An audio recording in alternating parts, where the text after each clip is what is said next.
Preview.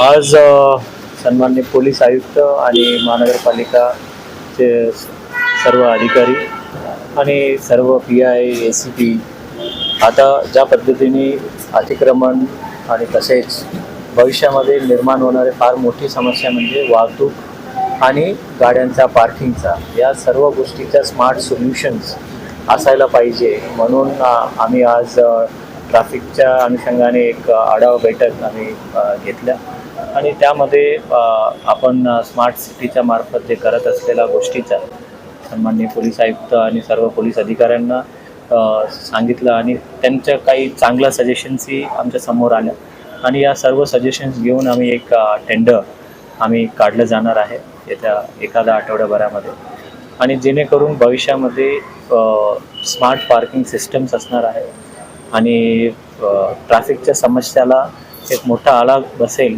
असे एक प्रयत्न आपल्या चालू आहे आणि त्यासोबतच महानगरपालिका आणि पोलीस प्रशासन यांच्या सहकार्याने संयुक्त कार्यवाही या शहरभरामध्ये असलेला अतिक्रमण अनधिकृत बांधकाम याचा कार्यवाही त्या ठिकाणी पार पाडला आणि काही निवेदनं सन्माननीय आयुक्तांकडेही आले होते आणि काही निवेदन आमच्याकडेही आले काही कोर्ट ऑर्डर्स पण आहे आणि सर्व गोष्टीला त्या भागातील लोकांचा चर्चा विनिमय करून शेवटी तो तोडगा काढावाच लागतो. विशेष करून धार्मिक स्थळांच्या बद्दल सुप्रीम कोर्टाची वेगळी गाईडलाईन्स आहे, हायकोर्टाची गाईडलाईन्स आहे, त्याला पालन आपल्याला करायची असतात आणि विशिष्ट करून ज्या भागामध्ये अतिक्रमण काढत असताना काय अधिकृत परवानगी घेऊन बांधकाम केलेलं असेल तर त्याला रितसर त्याला नोटीस आणि त्या रितसर त्याला भूसंपादन वगैरे करूनच करावं लागतं. ज्या ठिकाणी अधिकृत बांधकाम परवानगी घेतलेला बांधकाम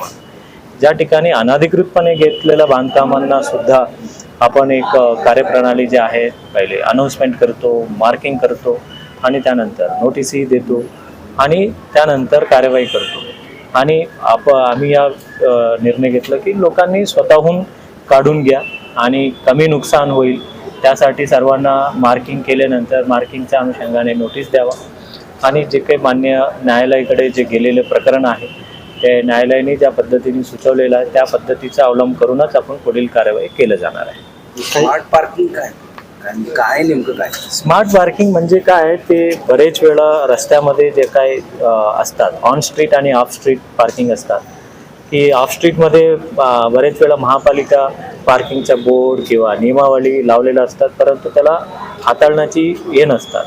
परंतु आता जसं माझ्यासमोर एवढं सर्व जे काय आहे ते सर्व स्मार्ट मोबाईल्स आहे.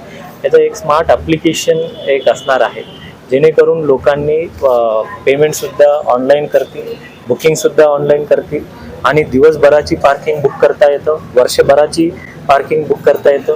या अनुषंगाने यापूर्वी आयुक्त साहेबांच्या समोर येण्यापूर्वीच आम्ही व्यापारी संघटना जे आहेत त्यांच्या समोरही चर्चा केलं होतं.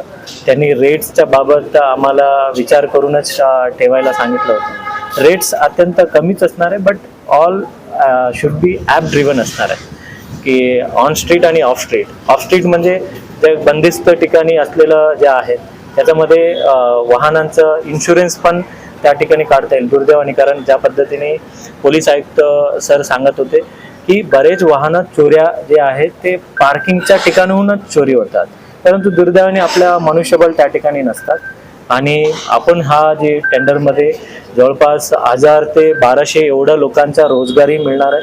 त्यामध्ये 75% महिलांसाठी आरक्षण केलेलं आहे आणि त्यामध्ये ट्रान्सजेंडरनं सुद्धा आपण आरक्षण ठेवलेलं आहे. जे काही ऑपरेटर येणार त्यांनी महिलांनाच आणि त्यासोबतच ट्रान्सजेंडरना प्राधान्याने नियुक्त आरक्षित केलेलं आहे. त्याच्याशिवाय त्यांना घेता येत नाही कारण बरेच वेळा भांडण पुरुष ठेवल्यामुळे मग त्यावेळेला महिलांचं एखादा पेनल्टी लावत असताना अडचण होतो आणि महिला आणि ट्रान्सजेंडर आणि काही 25% म्हणजे मनुष्य तरी मॅन त्या ठिकाणी ठेवून त्या ठिकाणी काम केलं जाणार आहे.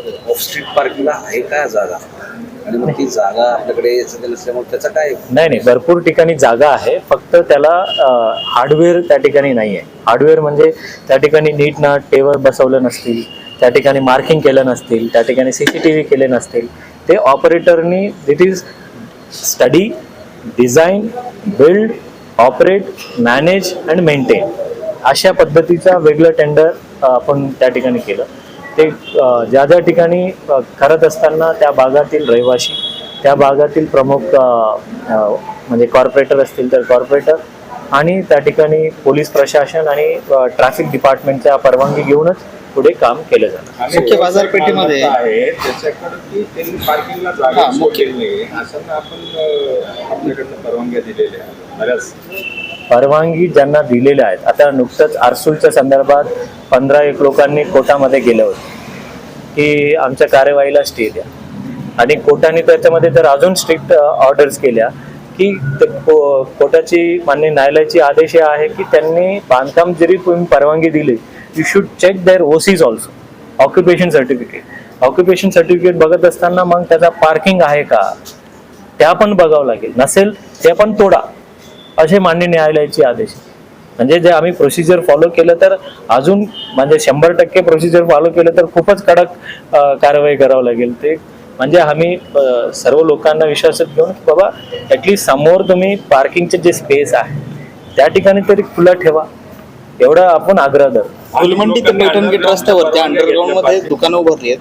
म्हणजे त्या दुकानात जाणार तिथं त्यांचे जे ग्राहक आहेत तिथे गाडी लावू शकत होते. मात्र आता जर का त्यांनी दुकानं उभारली असतील तर मग त्यांना ती पार्किंग ते आम्ही त्यांना रिवाईज करावं लावू, मॉडिफाय करायला लावू. ज्या पद्धतीने परमिशन दिलेली आहे त्याच परमिशनचा तुम्ही अंमलबजावणी करायला सूचना करा. थँक्यू.